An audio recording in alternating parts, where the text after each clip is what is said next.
Olá, sejam bem-vindos a mais um podcast sobre saúde integrativa. Hoje a gente está com um convidado especial, eu e o meu parceiro, Stefano Bacardi, e o Dr. William. Seja muito bem-vindo. Muito obrigado por estar aqui com vocês, isso é uma honra. Eu queria, antes da gente começar, falar um pouquinho sobre o canal, que ele mudou de nome. A gente estava num dilema, né, para definir qual seria o nome desse canal, e chegamos aí num denominador comum, que é Você Pode. A nossa intenção era resumir o nosso trabalho, a nossa proposta aqui, que é buscar a saúde integrativa, em que você possa se munir de informações que vão levar você a alcançar os seus propósitos. Por isso, a gente acredita que o maior agente da sua vida é você mesmo, e por isso você pode tudo aquilo que você colocar como propósito para melhorar, para ser mais feliz, para ter uma saúde mais justa, né, adequada. E é isso. Então, vamos começar aqui com o nosso podcast de hoje. Eu estou com um convidado muito especial, que é ginecologista e obstetra, formado pela UNB, especialista em medicina fetal e gestações de alto risco, Dr. William Leite Lemos. Bom, doutor, eu descobri, em meio a esses nossos bate-papos, que o senhor é mineiro. Mas eu gostaria que você falasse um pouquinho como que você chega na medicina e como você chega no Mato Grosso do Sul. Sim, sou mineiro de Barbacena. Barbacena é uma cidade que fica ali na zona da Mata Mineira, Serra da Mantiqueira, perto de Juiz de Fora. E com 8 anos de idade eu saí dali porque meu pai é militar, agora é militar da reserva, né? Então a gente já morou em muitos lugares no país. Morei na Amazônia, enfim, e depois fui para Brasília. E aí, para Brasília, eu tinha passado no vestibular lá em Belo Horizonte. Comecei na UFMG e depois fui para Brasília. Terminei minha formação em Brasília. E aí, lá em Brasília, eu conheci a minha esposa, que ela é campograndense, mato-grossense. E aí, ela, numas férias, né, no inicinho de 2018, nós viemos para cá, ficamos aqui um tempo, e aí uma amiga em comum, né, que estudou com ela na faculdade, minha esposa é enfermeira, quis me apresentar ao hospital, quis me apresentar à Santa Casa, para poder saber o que eu poderia fazer lá, se eu poderia ajudar, alguma coisa assim. E conversei com o coordenador da época, e aí foi feita uma proposta muito despretensiosa para poder eu dar alguma ideia de como o serviço poderia funcionar, que na realidade foi assim, não foi nenhuma proposta de emprego. Ele pediu que eu fizesse alguns protocolos lá para poder melhorar o serviço. E esses protocolos eu fiz, ele me deu 3 dias para fazer. E aí, história longa, mas ele me deu 3 dias para fazer. Fiz esses protocolos e entreguei. Isso foi em fevereiro de 2018. Sumiu. E eu sempre gostei de ensinar, de escrever, de tudo. Então, vou fazer isso, daqui eu consigo fazer muito fácil. E aí fiz, mandei para ele o protocolo e sumiu. E passou o tempo, nada mais aconteceu. Aí em agosto... Isso foi que ano? 2018. E aí em agosto de 2018, então 6 meses depois que foi fevereiro, em agosto de 2018 eu estava num congresso em São Paulo, recebo uma mensagem, olha o seu e-mail. Aí eu fui olhar o e-mail e aí, na verdade, lá era você pode fazer um outro protocolo, porque agora a gente conseguiu avançar e tal, eu quero muito você aqui. E se esse seu protocolo, esse segundo protocolo, agradar, aí a gente pode avançar mais. Na hora eu pensei assim, quer saber de uma coisa? Esse cara ele tá querendo aproveitar de mim, aproveitar de mim, ganhar os protocolos e resolver o serviço dele e pronto. Mas ao mesmo tempo, eu falei, isso daí eu sei fazer, eu faço tranquilo. O que ele pediu era muito simples. Sim. Aí fiz. Era protocolo do quê? O primeiro protocolo era para como montar um serviço de ultrassonografia em obstetrícia. Que era um dos problemas lá da Santa Casa na época. E o segundo protocolo era a indução de trabalho de parto. Tá. E aí era muito tranquilo. Isso você já fazia em Brasília? Sim, já fazia. Já fazia toda essa parte. Toda essa parte. Em Brasília, eu trabalhava basicamente com ultrassom na gestação. Né? E já tinha começado, estava finalizando a minha formação em medicina fetal. Então eu já trabalhava nessa parte de alto risco e mais ultrassom. A medicina fetal veio um pouco depois. E aí, indução de parto, eu faço isso com o pé nas costas. Fui e mandei. Sabe uma coisa? Eu vou ajudar. Se ele quiser, fazer a proposta, ele faz. Se ele não quiser, parabéns, ganhou aí.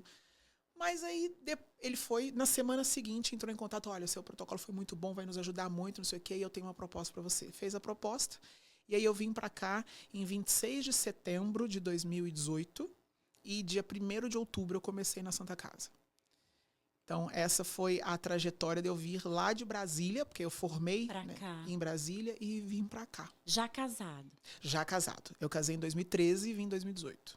Né? Então, já casado. Minha esposa não tomou nenhum partido nessa minha decisão. Ela queria ficar perto da mãe. Não, isso não foi verdade. Ela não tomou nenhum partido. Eu já ia falar que foi ela que te trouxe, então, para o Mato Grosso do Sul. Pois é. Pior que não foi. Coincidência, né? Ela falou, olha, é claro que eu consultei, né? Perguntei para ela sobre, né? E aí, o que você acha? Não, você toma a sua decisão. Minha esposa é enfermeira, ela foi para Brasília porque ela passou num concurso. Então, ela era concursada lá, estava bem, estávamos bem. Então, não tinha um grande motivo. É claro que ficar perto da família é sempre bom, mas ela não interferiu em nada. Ela falou, se fizer sentido para você, legal. Em relação à medicina, a história é um pouco mais curta. Eu sempre fui uma criança muito doente. Sempre. Com 4 anos eu tive uma pneumonia gravíssima, fiquei 37 dias internado, 8 dias dentro de uma UTI. Depois, com 5 anos de idade, tive outra pneumonia por outra bactéria. E também fiquei grave, fiquei no hospital 20 dias. E aí depois eu meio que me acostumei com o ambiente hospitalar e gostei daquilo. Achei interessante, achei legal. E dali, quando eu fui crescendo, fui entendendo mais o que era o hospital, o que era cuidado, como que eram as coisas, e eu me sentia bem naquele ambiente. Aí, por volta de uns 14 anos, eu tomei a decisão de falar, não, eu quero fazer medicina. Eu gosto disso, é isso que eu quero para minha vida. O meu pai é militar da aeronáutica. Na época, ele chegou e falou, não, tudo bem, você quer medicina, mas só que se você for piloto tem uma vida boa, piloto faz isso aqui. Mas eu não quero ser piloto. Eu quero ser médico. Eu vou ser médico. Não, e com 14 para 15 anos, quando você passa para o ensino médio, tem a escola da aeronáutica de pilotos, que é a escola de cadetes, que a sede dela é na minha cidade, em Barbacena. Tava tudo certo. E aí ele chegou, não, que eu vou te inscrever na prova e você faz a prova e tal. Eu falei, foi a primeira vez que eu enfrentei o meu pai duro. Eu falei, pai, você pode fazer a minha inscrição e tudo bem, eu vou, você me deixa lá, eu entrego a prova em branco. Caraca. Porque eu não quero ser piloto, eu quero ser médico. Não venho de família rica, eu fui a primeira pessoa com ensino superior na família, então foi a duras penas, eu dava aula e pagava o cursinho para poder... Caraca. Aí passei em medicina lá na UFMG e depois, como meu pai foi convidado para ser transferido para Brasília, fomos para Brasília. Desde que você chegou no Mato Grosso do Sul, teve vários desafios profissionais. E dentre eles, eu sei que hoje você tem a Cipria, que é em prol da saúde da mulher. E hoje o nosso tema vai ser voltado para isso. Mas também teve a chefia da maternidade, que é esse espaço que você acabou de contar, que fez alguns protocolos e acabou depois vindo trabalhar aqui. Eu queria que você falasse um pouquinho, doutor, qual a diferença que foi lidar com a prática em hospitais e na clínica. O que muda? Qual foi a experiência assim, que você deixa para esses dois tipos de trabalho, né? Eu sempre falo que as pessoas, especialmente em obstetrícia, em saúde da mulher, às vezes se eu pensar só na parte ginecológica não cabe, mas em obstetrícia, as pessoas elas não vêm com um problema para você. Elas vêm com um sonho, com uma solução, com a resposta da vida delas, que é um filho. E muitas das vezes ela pode sair do hospital com um problema. A gente pode ter um problema, a gente pode ter uma malformação, a gente pode ter uma perda, enfim. Né? E no hospital, a gente vivencia isso muito mais fortemente do que na clínica. Né? Porque no hospital a gente lida com situações emergenciais, situações agudas, situações mais graves. Além disso, na clínica, você faz do jeito que você quer. Então, você monta o seu negócio, você cria o seu nicho de pacientes. Então, fica uma coisa mais controlada e mais controlável, porque é algo que você domina mais. Dentro do hospital, acaba que você não sabe muito bem o que vai chegar, o que vai esperar. Então, você tem que estar muito mais alerta, muito mais pronto para ter soluções E às vezes tem que tirar coelho da cartola. Eu vejo que é mais isso. É mais a dificuldade e a diferença, talvez, seja lidar com esses momentos diferentes. Né? O hospital exige soluções muito mais rápidas e você precisa criar uma empatia, uma relação médico-paciente em 30 segundos. Imediata, né? E lá na clínica, não. A gente consegue construir isso de uma forma mais tranquila. Você acredita nisso também? Você acha que o hospital dá mais agilidade? Com certeza. A gente tem que estar mais pronto e para resolver questões, às vezes, de última hora, assim, né? Mas eu fiquei, nessa sua fala, curioso para saber, assim, em termos de reconhecimento como profissional, você se sente mais reconhecido na clínica ou dentro do hospital? Como profissional que você é? Olha, na realidade, um puxa o outro. Por quê? Eu vim para cá até, estendendo um pouquinho mais a minha história aqui no Mato Grosso do Sul. Quando eu cheguei com o objetivo de vir para chefiar a maternidade da Santa Casa. Então, eu vim para o hospital. Eu vim para ser reconhecido no hospital. Sim. E, inclusive, uma das coisas que me fez decidir por vir é porque eu falei com a minha esposa, eu falei assim, amor, eu quero ir para um lugar em que eu possa deixar a minha marca, para que eu possa ter um legado. Eu quero isso. E lá em Brasília, além de ser muito maior, tem nomes muito mais consagrados, seria mais difícil eu atingir isso. Em Campo Grande, não é menosprezando os colegas daqui, mas eu penso, né, até pelo volume, que eu conseguiria isso de uma forma mais rápida e eu estava vindo para chefiar a maternidade do maior hospital. Então, isso daria uma visibilidade. Reconhecimento. Né? Porque também é um baita desafio. Sim. Então, as pessoas me veriam, e é isso, as pessoas me veriam ali, me reconheceriam como alguém que resolve, é claro que eu tinha que resolver, né? Mas resolve o problema do maior hospital. Né? Então, isso foi muito importante para a minha tomada de decisão. Então, o meu reconhecimento, ele sem dúvida nenhuma começou por conta disso. Mas, ao mesmo tempo, e, né, com o passar do tempo aqui, eu quero ter um lugarzinho meu para eu colocar a minha marca do jeito que eu quero.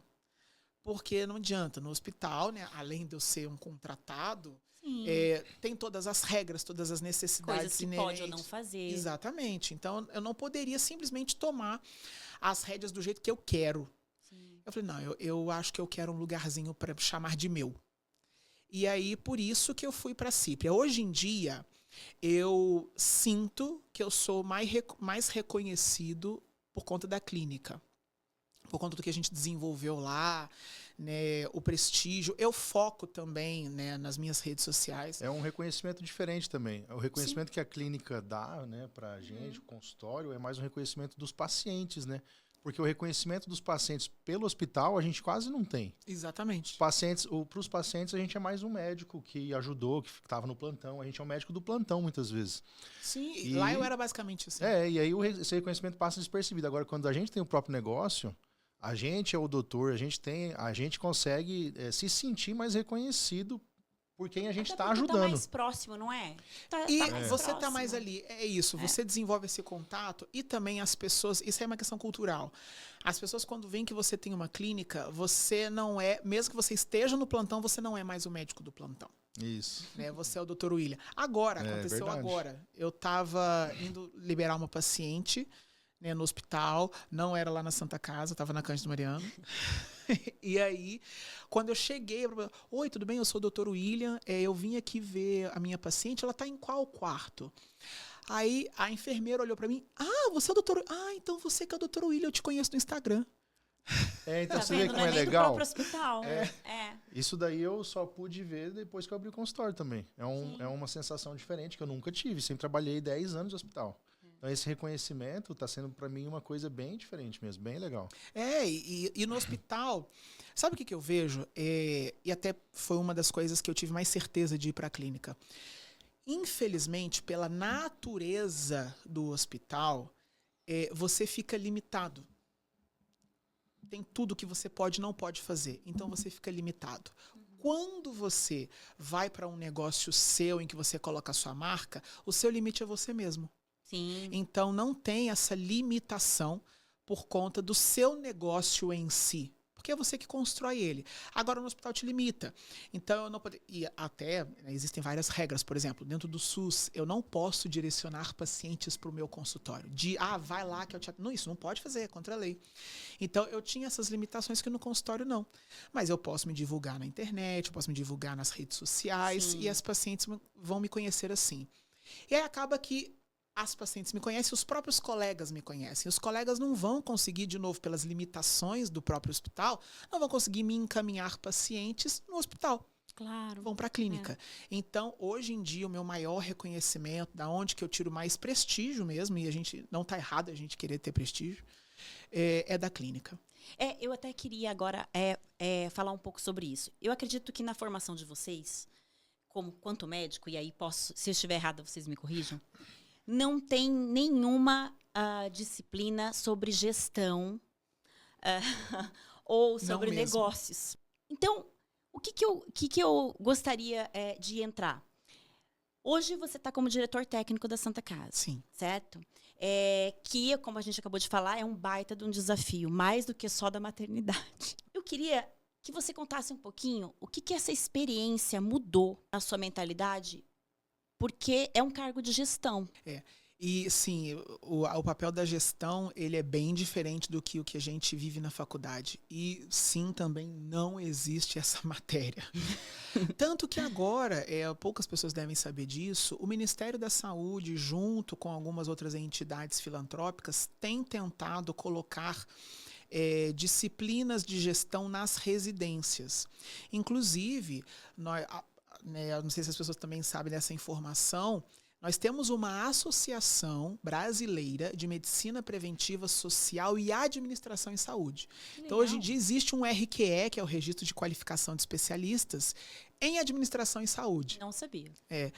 Então, assim, é algo que tem vindo cada vez mais, né? O Ministério da Saúde entendeu que a gente precisa de ter médicos gestores. Nas algumas outras categorias profissionais, isso já é mais fácil. Enfermeiros aprendem de gestão na faculdade. Os melhores gestores que eu já vi, eles são enfermeiros. Mas os médicos, eles têm uma visão do paciente, da doença, da parte clínica, muito melhor, porque isso sim a gente aprende na faculdade. Só que a gente aprende de um ponto de vista resolutivo. Eu tenho um problema e eu preciso resolver aquele problema. Só que, ao longo dos últimos anos, foi observado que a gente precisa mudar essa mentalidade da saúde. Nós não temos que tratar a saúde, né, de uma forma compartimentalizada. Afinal de contas, a gente está aqui falando de saúde integrativa, né? Então, a gente tem que, de fato, quebrar essa fragmentação ou, mesmo que haja essa fragmentação, gerar conexões. Para que a gente possa gerar conexões entre as várias partes de como a saúde pode ser prestada, a gente precisa entender de gestão. Porque na gestão eu entendo o porquê das coisas, o como que aquilo funciona. Por que não dá certo? Por que não dá certo. Através dos fracassos, a gente consegue atingir os sucessos. E a gente precisa saber disso. O médico, ele é formado para não fracassar. Por isso que até essa questão assim, porque os médicos são vistos como deuses. E são mesmo. Não. Ainda mais dependendo da especialidade, né, Stefan? Mas... GO é pediatra que não. GO é pediatria, não. E aí, só que mesmo esse que se acha Deus ou que pensa que... ele precisa entender que as coisas não aparecem do lado dele num passe de mágica. Então, a minha visão, quando eu fui para esse mundo da gestão, mudou ao eu entender que aquela situação que eu esteja envolvido tem muito mais coisa por trás. Né? Uma coisa que é muito falada no mundo da gestão em saúde é o cuidado baseado em valor. Só que para eu, não é o quanto custa, mas é o quanto vale. Então, mas para eu poder criar isso, o valor inerente daquilo, eu tenho que entender como que as coisas funcionam. Como que eu posso criar aquela experiência. Hoje fala-se muito em experiência do paciente. O médico, ele desde sempre foi criado para poder resolver o problema. Mas espera, mas como você resolveu esse problema? Porque muitas das vezes você tem 2 pacientes submetidos ao mesmo procedimento, mas um dos médicos, o médico A, criou uma experiência como todas as outras que não fez diferença nenhuma. O médico B já criou uma experiência para o paciente que trouxe sensação de pertencimento, que trouxe cuidado, que aproximou do paciente. Eles fizeram a mesma coisa, tiveram o mesmo resultado, mas o paciente que foi submetido ao tratamento do médico B vai se sentir muito mais satisfeito, porque esse médico entendeu o porquê das coisas. Então, dentro da gestão, a gente aprende também a ver a solução dos problemas. Como que eu vou pensar nessa solução? Muitas vezes o médico que não está no mundo da gestão, ele quer que o problema seja resolvido. Como? Não importa, ele quer que seja resolvido. Como diretor da Santa Casa, eu lido muito com isso. A gestão, ela traz para a gente uma visão completa, integrada, interconectada de como as coisas precisam ser resolvidas. É basicamente isso. E a gente não lida muito com isso durante a formação médica. Eu acho que o cargo da gestão também, aí a gente falando de gestão, vai pensar em financeiro, vai pensar em demandas, né, processos, mas eu acho que uma das coisas mais interessantes é lidar com as pessoas. Então, ele te traz uma bagagem de perceber as pessoas, de entender como falar com as pessoas, que eu acho que nenhum outro cargo talvez proporcione essa experiência, que é o que você falou. Eu não tinha nada para resolver naquele momento. O que eu tinha que fazer já foi feito. Mas quando eu fui lá para quê? Para conversar com as pessoas. Conversar. Né? E essa questão tem alguns, né? Você falou em pessoas. Esse é um dos P's que a gente tem. Eu faço parte de uma sociedade, né, a Sociedade Brasileira de Medicina Executiva, e lá são médicos e outros profissionais, mas ela foi fundada por médicos gestores. E a gente tem o nosso lema que são 5 P's. Um desses P's é pessoas. Esses 5 P's são, então, pessoas, não tem como fazer sem pessoas, performance, processos, planejamento e propósito.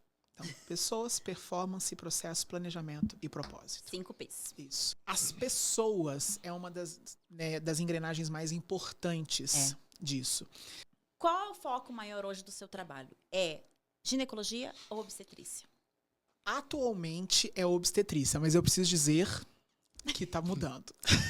Se liguem. Ele tem Cena muitas... Ele é multitarefas, tá? Por favor. Saúde da mulher e gestação. É a saúde para gestar.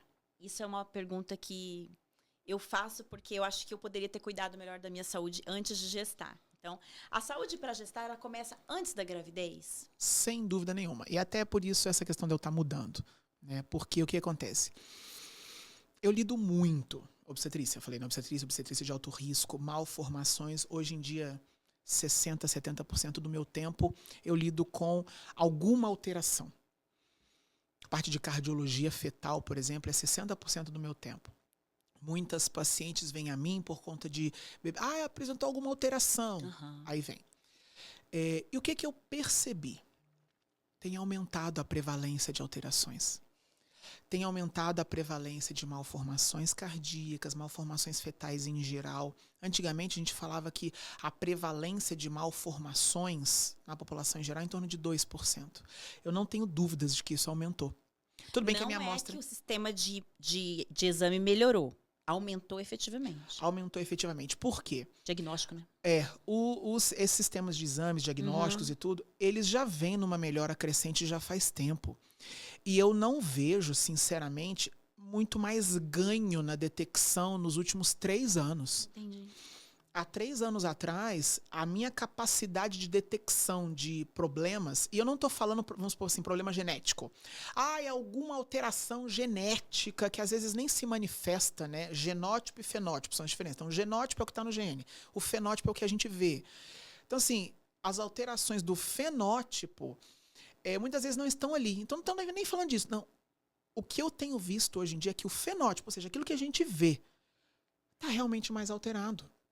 E eu tenho visto mulheres que vêm para mim muito mais doentes, com um corpo muito mais inflamado, isso é importante dizer, com hábitos muito ruins. Como que isso não vai influenciar na saúde do bebê? Como que isso... A qualidade do óvulo, né? Já fica comprometida. Já. A qualidade do óvulo, o marido... E hoje eu estou também virando um pouco mais a minha Eu já fazia isso, eu já cuidava do casal. Uhum. Mas eu tô virando isso mais intensamente ultimamente, porque eu tenho percebido como que os homens não estão se cuidando. E eles não se preocupam mesmo. Hoje em dia, se a gente for ver... Que é só ela que vai carregar, doutor? É só ela. O importante é só ela. Hoje em dia, se a gente vai ver, no cômputo geral, os homens estão se cuidando mais. Os homens estão se preocupando mais, mas ainda num ritmo muito lento. Muito lento. Então, o que a gente mais vê são homens que não se cuidam. E quando não se cuida, é muito ruim. É muito atrapalhado esse homem. Ele tá todo zoado. Sim. Então, a gente olha aquilo, como que um esperma com essa qualidade ruim e um óvulo que foi criado num ambiente pró-inflamatório ruim, como que eles vão gerar um bebê que pode alcançar o seu potencial genético, entendeu, completo? Não vai, não vai. Então, a gente precisa, quando o casal quer engravidar, a gente precisa olhar este casal e pensar no futuro dessa prole. Então, muitas vezes a gente tem que atuar antes. A gente tem que arrumar ali. Já é muito mais do que... Antigamente, a gente ficava muito feliz quando a paciente vinha no consultório. Eu quero engravidar e eu estou usando ácido fólico. Primeiro que ácido fólico não, tá, gente? Por favor, metilfolato. Então, mas a gente já ficava feliz. A gente já ficava feliz com isso. Ela estava preocupada. Ela estava planejando. Uau! Eu acho que assim, antes ninguém planejava. Aí depois passaram a planejar. E agora começaram a usar ácido fólico. Então assim, nossa, uau, ela tá usando ácido fólico. Mas não, hoje em dia é muito mais do que isso. São mulheres... A gente não pega sol. Não. Fato. Então a gente precisa de vitamina D. E inclusive a vitamina D. A vitamina D, inclusive, ela ajuda na fertilidade mesmo, na maturação dos óvulos, né? E deficiência de vitamina D, ela está muito relacionada com dificuldade até para fertilização. Exatamente. Então, a fertilização... O sucesso na fertilização in vitro, ele também está muito ligado à vitamina D. Que loucura, nunca soube disso. Então, o desenvolvimento neuronal fetal, ele tá também muito ligado a duas vitaminas muito importantes, muito básicas, que a gente consegue repor e é muito barato, gente. Vitamina B12 e vitamina D. Então, a gente sobre a vitamina B9, que é o ácido fólico, a gente utiliza também na fase de pré-concepção, por conta do desenvolvimento neuronal também, mas ele também ajuda na expressão na formação de genes e do DNA do embrião. Então, é uma fase que a mulher já tem que usar a vitamina B9 para ajudar nessa questão da fertilidade. Aumenta a fertilidade. Deficiências nutricionais que estão relacionadas com infertilidade é a vitamina D, vitamina B9 e vitamina B12. São as 3 principais vitaminas que estão relacionadas com infertilidade hoje em dia. Sim. E, inclusive, os esterileutas, né, que é o nome chique de quem mexe com reprodução humana. Não, esterileutas. Ele... Chique e antigo. Hoje em dia ninguém usa mais, mas é assim. Eles... tratam muito essa mulher, olham muito esse ambiente inflamado, esse ambiente inóspito, muitas das vezes, porque eles querem sucesso. E a gente precisa cada vez mais de um maior sucesso, vamos colocar assim, porque antigamente a gente tinha ali a taxa de sucesso, ou seja, de gravidez viável, numa fertilização in vitro, em torno de 40%. Tudo bem que a taxa de gravidez com sucesso após uma relação sexual é em torno de 10. Então... inclusive por ciclo. Pela Sociedade Americana como que é? Sociedade de Medicina Reprodutiva Americana, a mulher com 30 anos, por ciclo, ela tem uma chance de engravidar de 20%. Isso. Aos 40 anos, essa chance cai para 5%. Então, a maternidade tardia... ela é um fator também que... E isso é uma coisa que tem cada vez mais acontecido. E você pensa, ela tem 5% de chance de conseguir engravidar. E natural. Aos 40 anos. Aos 40. E assim, 5%. E aí ela não se cuida. E aí ela chegou aos 40 anos toda inflamada. Ela tá acima do peso. Sedentária. Imagina para quantos % que isso cai. E aí o esterileuta, ele quer trabalhar com a fertilização in vitro, mas ele tá com aquela mulher naquela situação. Obesa, e aí às vezes. Sim, é 40% de 5%, quanto que isso vai ficar? Então, assim, é muito ruim. A gente precisa tratar, uma das coisas que a gente precisa pensar também, se essa mulher, ela for engravidar mais tarde, e tá tudo bem. Tá tudo bem, a gente tá aqui para resolver, né, para ajudar nesse problema, mas a gente tá aqui também para orientar. Eu preciso falar com ela, olha, você tem condição, e é muito mais acessível hoje em dia, você tem condição de congelar seus óvulos? Porque, não, mas eu vou engravidar natural. Tudo bem. Seus óvulos ficaram congelados, mas você ainda tem os outros óvulos, você vai engravidar natural e não vai utilizar aqueles que você congelou. Mas pelo menos eu tenho óvulos congelados. E um banco de óvulos hoje em dia é muito mais acessível. E a criopreservação preserva também a idade do óvulo. Então, assim, a qualidade, né? Isso. Porque ficou lá para trás, então vai ser. Não, ele não envelhece junto. Né? Então, aquela qualidade preservada ali está criopreservada, né, no congelamento. Então, é importante pensar nisso. Ao mesmo tempo, a casinha é a mesma. Então, a gente também precisa fazer essa casinha estar melhor. Então, a gente tem que tratar essa mulher. Eu não quero congelar. Não, tudo bem. Então, você não vai congelar. É uma escolha, mas a gente tem que cuidar da casa. Então, vamos fazer com que você chegue com o seu potencial, ainda que seja reduzido, mas porque o tempo passa para todas, mas a gente chegue com maior chance até o momento em que você quis engravidar. Mas, por favor, não demore. Eu tive uma paciente uma vez que ela chegou para mim, ela já tinha 2 filhos grandes, ela chegou para mim, grandes adolescentes, assim, adolescentes jovens, e ela chegou para mim com 45 anos, e aí ela queria... Eu tava pensando em engravidar novamente, porque a casa estava ficando meio vazia. Eu falei, ótimo, vamos fazer sua reserva ovariana. Uma mulher nitidamente que se cuidava, assim, nitidamente, mas o tempo passa para todas. E aí eu falei, vamos fazer sua reserva ovariana. Fizemos a reserva ovariana dela, o hormônio antimileriano estava um pouco abaixo do que a gente queria, mas 45 anos está ok. A quantidade de folículos antrais, a gente faz essa avaliação nos ovários, estava boa também. Falei, olha, a sua reserva ovariana tá boa, mas para 45 anos, tá boa. Vamos engravidar? Então, eu tava querendo pensar, isso, sei lá, era no início do ano. Eu tava querendo pensar em engravidar no final do ano. Eu falei, olha... Não estamos podendo. A gente não tá podendo engravidar no final do ano. Será que a gente já não pode engravidar agora? Sim. Né, para poder... Porque todo tempo é mais difícil, né? Sim, inclusive nessa questão da fertilidade, tem aquele número mágico, né? Que fala assim, é porque 1 ano de tentativas frequentes e regulares. Não é isso. Até os 30 anos, você pode até, quem sabe, talvez, esperar esse 1 ano, desde que você esteja fazendo a tarefa, você, assim, um médico, né? Esteja fazendo a tarefa de casa de alinhar essa mulher. Né? Acompanhar. Dá ali tudo o que está acontecendo, ver se ela, como é que estão as hipovitaminoses, porque ela vai ter, todo mundo tem hipovitaminose. Então, ver como é que tá, as lipossolúveis são muito necessárias, a gente equilibrar a vitamina A, D, K, E. Então, e as outras vitaminas, como vitamina C, vitamina E, né, são importantes antioxidantes. Então, essa parte de inflamação crônica que a mulher tem, a gente se preocupa muito com vitamina C, vitamina E, glutationa e coenzima Q10. A coenzima Q10, níveis baixos de coenzima Q10 dificultam muito a implantação do embrião. Sim, o endométrio fica muito ruim. Muito ruim. Ruim é qualidade ou espessura? As duas coisas acontecem. As duas coisas acontecem. Mas muitas das vezes tem endométrios com espessamento normal que não conseguem nidação. E a gente vai ver, tem uma alta prevalência de células natural killer, né, que são as NK. E essas células, elas são predispostas em ambientes mais inóspitos, que são esses com hipovitaminose. Então a gente tem que pensar nisso, né? A coenzima Q10, né, ela é uma ubiquinona, então assim, ela tá em todos os lugares e ela precisa fazer os carreamentos dela. Então a gente tem que estar com a coenzima Q10 em níveis bons para essa paciente de fato, né, tá fazendo, desempenhando. O ruim é que não tem como a gente medir no sangue, né? Não tem como a gente medir. A gente vai lá e faz a reposição. Pensando que tenha um déficit. Uma deficiência. Outra coisa também é a homocisteína elevada. A homocisteína elevada também dificulta a implantação, né?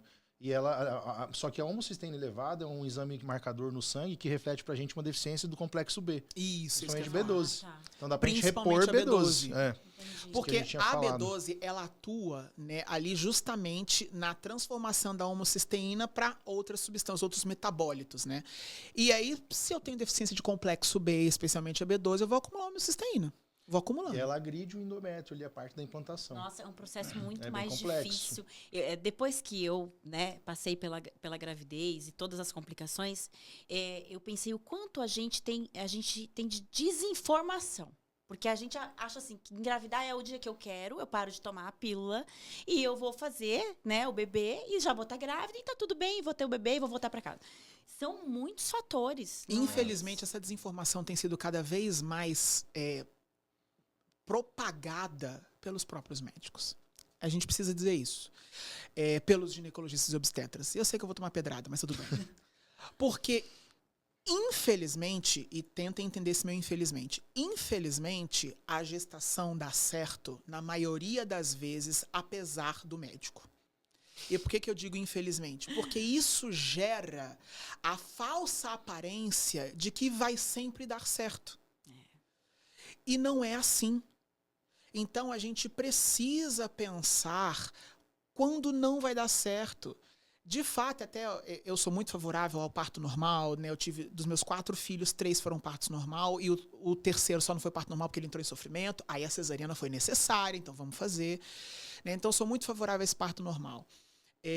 Mas por que será que as enfermeiras estão tanto entrando, e os médicos ficam super incomodados com isso, entrando na questão do parto? Por que será que os odontólogos estão entrando na harmonização facial e tirando o espaço de cirurgiões plásticos e dermatologistas? Porque os médicos estão permitindo. Enfermeira pode dar ponto agora, pela sociedade. E pode. Veja, nós estamos permitindo isso, esses espaços, porque a gente está abdicando daquilo que a gente sabe fazer. A gente sabe olhar uma paciente, pedir os exames adequados, no momento adequado, para investigar como que está esse ambiente, né, dessa paciente, como que estão ali toda a parte metabolômica dela, como que estão os metabólitos relacionados, se esse metabolismo está certo ou não está certo, o que a gente pode fazer ou não. A gente precisa resgatar isso. Será que tem a ver com o que você falou sobre essa fragmentação? Eu tenho certeza então, cada um disso. fica tão especialista naquilo que ele não olha o resto. Isso, entendeu? Ele não olha o resto. E aí ele vai perdendo o campo para aquele profissional que fala, não, eu vou lá e eu vou fazer, né? Sim, ele não olha o resto, ele faz aquele... E aí ele tem um grande sucesso naquilo dali que ele fez. Tá, mas aí a minha pergunta que eu devolvo é: defina sucesso. Porque eu fiz uma cirurgia. Mas como foi a experiência desse paciente? Como ele ficou no pós-operatório? O que ele tinha? Ele estava bem preparado para essa cirurgia? Eu alcancei o máximo que ele poderia ter de sucesso naquilo? Ou no tratamento? Essa paciente emagreceu. Como que foi esse emagrecimento? Eu cuidei das hipovitaminoses, eu pensei na massa magra, como é que está a sarcopenia, porque vai fazer sarcopenia, emagrecimento rápido. Então, o que eu estou como que eu estou trabalhando nisso? Olhar um todo. Né? E se eu não ofereço isso, algum outro profissional vai achar um espaço num conselho e vai oferecer. Não, tem até um livro que não é de medicina, mas que a capa, eu até comprei para ler, não comprei ainda, não li ainda, mas a capa está escrito assim: por que os generalistas vencem em um mundo de especialistas? E isso não é sobre medicina, mas pode se aplicar. Sim. Né? Então, no livro, ele trata lá a questão da bomba atômica quando foi feita, o Oppenheimer, lá, não sei o quê. Ele era um generalista. Oppenheimer, ele era um generalista. Ele não tinha a especialidade de nada daquilo que ele queria montar, mas na cabeça dele ele tinha visão geral. É a mesma coisa que um gestor faz também. Eu ia falar exatamente isso. Eu tive essa conversa hoje com a minha liderança lá. E eu falei: um gestor, quanto mais ele sobe, e os médicos precisam ser gestores das suas equipes de saúde, não tenho nada contra enfermeiros, gestores, mas o gestor e o médico precisa resgatar esse papel, na minha opinião. Ele precisa olhar de cima para baixo. E muitas das vezes ele tem que ser um grande generalista. Ele tem que olhar toda a cadeia de saúde, tudo aquilo que é oferecido para o paciente e identificar onde estão os gaps, onde estão as lacunas, os gargalos, o que está impedindo para que eu entregue uma saúde de qualidade. O gestor faz isso. Ele olha todo o processo, ele olha desde a compra do insumo até a entrega do produto pronto e aonde eu posso estar melhorando a experiência ali. Então a gente acaba sendo grandes generalistas. Eu tenho que me cercar, o que eu falei, eu tenho que me cercar de pessoas que sejam melhores do que eu nas suas especificidades para que eu possa obter o melhor produto geral. É isso que eu Integrar preciso tudo. fazer. E integrar tudo. Por isso que se fala tanto em medicina integrativa, medicina regenerativa, medicina do envelhecimento. A gente tem que pensar em tudo. De fato, tem que gerar as conexões e acabar com essa fragmentação. Senão a gente vai só perder E espaço. é tão interessante que quando você fala assim, você é médico? É médico do quê? Eu sou generalista. Aí parece que aquilo não vale muito, né? Tem que ter uma especialidade. E é Tudo cultural. bem, é interessante cultural. ter uma especialidade, mas é cultural. Acha que a pessoa não sabe o suficiente, ele tem que se especializar em uma coisa, né?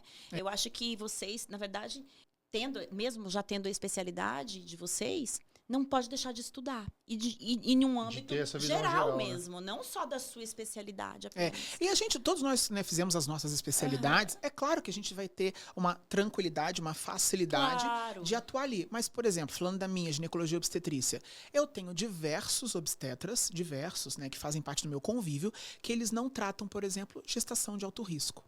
Mas quando a gente vai para fora do país, não existe parte, obstetra né? que não trate alto risco. Na realidade, se a gente vai para eu estudo muitos sistemas de saúde pelo mundo. Se a gente vai na França, na Holanda, na Inglaterra, que é a maior referência de sistema público, né? Foi a referência para o SUS. Lá, os médicos só são acionados se precisa de alguma intervenção. É assim que é. Um centro obstétrico em uma maternidade da Inglaterra, os médicos fazem a cesariana. As enfermeiras, parteiras, obstetrizes, né, que agora começou a crescer aqui no Brasil, elas cuidam do parto natural, do parto sem complicações. Quando tem alguma coisa, chama o médico. E tá tudo bem. Hoje em dia, se o médico... Ainda é assim no Brasil, infelizmente. Se o médico vê uma enfermeira, doutor, eu só preciso ver essa paciente. Como assim? Eu vou lá examinar e eu vou ver se eu preciso... Não, gente. Cada um trabalha no seu quadrado, mas harmonicamente para entregar a saúde. Inclusive, foi um dos paradigmas que eu quebrei quando eu cheguei na maternidade da Santa Casa. Eu falei, enfermeira aqui vai aprender a fazer toque vaginal, vai aprender a olhar exame. Como assim as enfermeiras... Não, vai fazer. Vai fazer. Eu aproveitei que eu era o chefe, falei assim, vai fazer. Né? É lógico. Ué. Eu brinco. É lógico que é uma brincadeira, tá, gente? Mas assim, eu falo, sabe por que eu gosto que todo mundo venha trabalhar junto? Que eu tenha a enfermeira para fazer para mim aqui, a fonoaudióloga, a fisioterapeuta, porque eu sou preguiçoso. Porque eu não quero trabalhar muito. Então, eles vão fazendo as coisas lá que talvez eu devesse estar fazendo, mas como eles estão fazendo, eu não preciso fazer. Eu só monitoro, porque eu sou preguiçoso. Quase não faz nada, viu, gente? Olha, a gente falou sobre como preparar essa mulher para a gestação. Eu também queria que vocês comentassem um pouquinho sobre métodos contraceptivos. Né? Quais são os métodos que vocês acham mais efetivos, que vocês indicam com maior frequência para os pacientes e o que a gente tem no mercado aí de menos nocivo, vamos colocar assim, para a saúde dessa mulher? A gente vai entrar num campo espinhoso, num campo minado. Porque aí eu vou ter que falar um pouquinho das minhas convicções, né? E também falar um pouquinho do que se tem. Vamos lá, né? Sim. Mas nós temos diversos métodos contraceptivos. Os mais... né, que conhecemos aí, tudo embora não tenha sido os primeiros a surgir, mas são as pílulas anticoncepcionais. Né? Então, são anticoncepcionais orais, né, combinados, mas que são veneno. Na minha opinião, são Faz veneno. muito mal. Muito. Piora o ambiente, né, do corpo dessa mulher, piora, inclusive, a estética dessa mulher. Ele vai... É uma castração química. Ele vai castrar, entendeu, essa mulher. Não é legal. Além disso, piora muito a saúde hepática dessa mulher. Eu vou piorar os níveis lipídicos dessa mulher. Isso é tudo estudo, não é uma coisa da minha cabeça. Minha integralidade. Não, isso é fato. Complementando essa questão do perfil lipídico e hepático, as pílulas anticoncepcionais combinadas, elas são combinadas licenciando porque tem estrogênio e uma progestina, um tipo de estrogênio. Os dois, tanto o tipo de estrogênio quanto a progestina, a gente fala que eles são 17 alfa-alquilados. Isso é uma modificação na estrutura química para deixar eles resistentes à metabolização hepática. Isso. Então aí ele consegue passar pelo fígado sem ser degradado. Isso é bom porque ele faz o efeito desejável que a gente quer que ele faça. Só que ao mesmo tempo ele machuca, vamos dizer assim, de uma forma simples, mais o fígado. E altera mais os níveis de colesterol. Porque eles são resistentes à metabolização hepática. Isso, peraí, agora como leiga, ele é feito para não ser degradado? Você falou no fígado? Como que é? Para resistir. Resistir. O fígado Pra é uma que grande central de tratamento. entendeu? De coleta de lixo, de o que quer que seja. Né? É uma grande central de tratamento, de desintoxicação. E por isso ele vai degradar substâncias, micro-organismos e tal, que sejam nocivos. Tá defendendo. Ele vai atuar como uma barreira. Sim. Só que se eu uso esses medicamentos, e qualquer medicamento tem a passagem hepática. O problema é a via do medicamento, é Exatamente. a via oral. Não a gente, por enquanto, não entrou no problema do hormônio. Mas a minha dúvida é assim, esse medicamento ele é feito com isso, porque eu posso diminuir, se não for feito dessa forma, eu diminuo a absorção e a mulher pode engravidar? Ou nada a ver? Diminui a absorção e o efeito. Diminui a absorção e o efeito. Ele é degradado em metabólitos que vão embora rapidamente. Vão embora, vai perder potência, né? Eu não vou garantir se eu não tiver essa proteção. Porque ele vai fazer o que a gente fala da primeira passagem. Né? Então é a primeira passagem hepática. Ele é absorvido e vai para o fígado. Então passa pelo intestino, ele vai para o fígado. Ele não cai na corrente sanguínea, circula, faz o seu efeito, vai no músculo, vai no endométrio, vai no sei o quê, e daí vai para o fígado. Não, ele vai para o fígado. E nessa primeira passagem ele seria degradado. Só que eles precisam resistir. E nessa resistência a gente gera todos esses problemas que a gente mencionou, né, da inflamação, por conta dessa mudança. Né? Além disso, uma das coisas, essa resistência maior, por exemplo, a gente aumenta o risco de trombose nas pacientes. Então, o etilneoestradiol, que é o estradiol principal, mais comum forte de todas as pílulas, todas elas vai estar lá etilneoestradiol. Ele é o que mais causa trombose. Vamos dizer assim, acho que 90% dá para dizer, que é dos 90%, anticoncepcionais é de etileno. 90%. Existem 4 tipos, basicamente, de estrogênio nas pílulas. O etilneoestradiol, que ele é o mais potente de todos. O 17-beta-estradiol, que é o estrogênio, teoricamente, isomolecular, o bioidêntico. Valerato de estradiol e o equino conjugado. Então, desses 4, o mais potente, que é o que mais é utilizado, é o etilneoestradiol. E ele é o que mais mais nocivo, principalmente para essa questão aí de tromboembolia, de eventos tromboembólicos, né? Isso. De mulher que nunca teve nada na vida, começou a usar anticoncepcional e de repente tem um AVC, uma embolia pulmonar, uma trombose na perna, que é o mais comum, graças a Deus, né? Porque todo mundo faz AVC, mas é isso. 35 anos, mais que 35 anos com enxaqueca, já é contraindicação. É isso que eu ia perguntar, se a enxaqueca também pode ser. O estrogênio, qualquer uso de estrogênio. Enxaqueca, a gente precisa entender o mecanismo da enxaqueca. A enxaqueca é uma cefaleia, uma dor de cabeça vascular, de origem vascular. Então, por isso que a mulher que tem enxaqueca sente que pulsa. E aí pulsa a cabeça porque ela é de origem vascular. Então, os nociceptores são os receptores de dor que vão estar ali, eles estão ligados nos vasos sanguíneos, e aí aquela pulsação transmite essa dor. Então, ela é uma dor de cabeça de origem vascular. Se eu tenho e isso foi comprovado, né, que toda mulher que tem enxaqueca, ela tem um risco aumentado de eventos vasculares. E aí eu dou para ela uma substância que vai justamente afetar essa parte da cascata de coagulação, da saúde endovascular dela. Então, mulheres com enxaqueca e acima de 35 anos, é proibido o uso de pílulas combinadas. De uso estrogênio por via oral. Agora, né, o estrogênio por via transdérmica, gel, adesivo, implante, aí pode ser utilizado por conta, o problema é da via. O evento tromboembólico é da via do estrogênio, a via oral. A via exige que o medicamento seja modificado a tal ponto que eu aumento esse risco. Pode acontecer de uma mulher não ter enxaqueca e depois de um longo uso da pílula desenvolver a enxaqueca, aí dá para saber se é pela pílula ou não? Ela já tinha uma predisposição? Provavelmente essas mulheres elas têm uma predisposição, mas elas não tinham um gatilho para que isso acontecesse. Mas isso é muito comum.